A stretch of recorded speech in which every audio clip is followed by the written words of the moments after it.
you were there for a lot of the drama between Bret Hart and Shawn Michaels. Did you see any of it backstage? And what did you think about it when you heard about the Montreal Screwjob? You know, the I was never eyewitness to any confrontation between the two, and um, the Montreal screw job. I remember it. I just don't remember all the details. So, in a nutshell, Bret Hart had been asked to drop the belt to Shawn Michaels, but he didn't want to drop the belt to Shawn because of the backstage issues the two of them have been having. He was like, "I'll drop it to anybody else."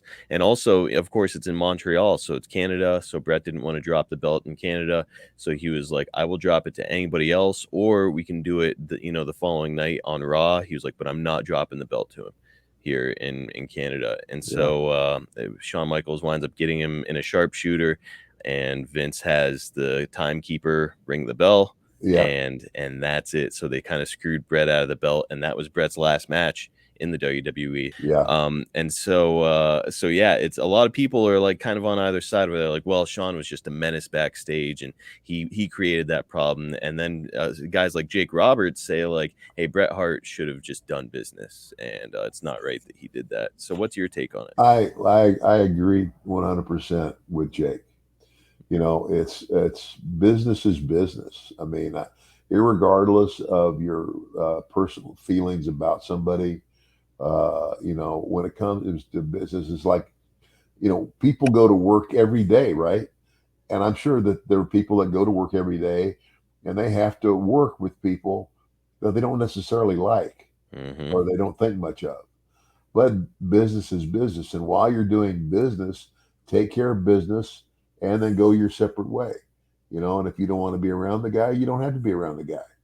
And so, Jake was just right. It's just, I take Jake hit it right on the head. When you're asked to do something in the business, it's business. So, do it. I mean, it's kind of like, um, you know, just because I maybe was it because he was in Canada, he would rather not drop the belt in Canada or something because he's Canadian. I don't know, but again, uh, we all have to do things. What was it? Trying to think who said it. He said it might have been Vince. It was like, you know, there are times when all of us have to sometimes eat a shit sandwich. You just don't have a choice. Yeah, Jake actually he said on our podcast, he was like, "Do you think that I liked everybody that I worked with?" He was like, "Absolutely not." He was like, "But if it's a job. It's just like Yeah, any other job." So it's like, exactly. I think a lot of people get into their head about like, "Oh, well, I'm a performer and this doesn't match with my character or whatever thing." It's at Yeah, the end of the day, it's like, "Hey, you've got a job, you have a boss that asks you to do something, just do it." yeah, exactly.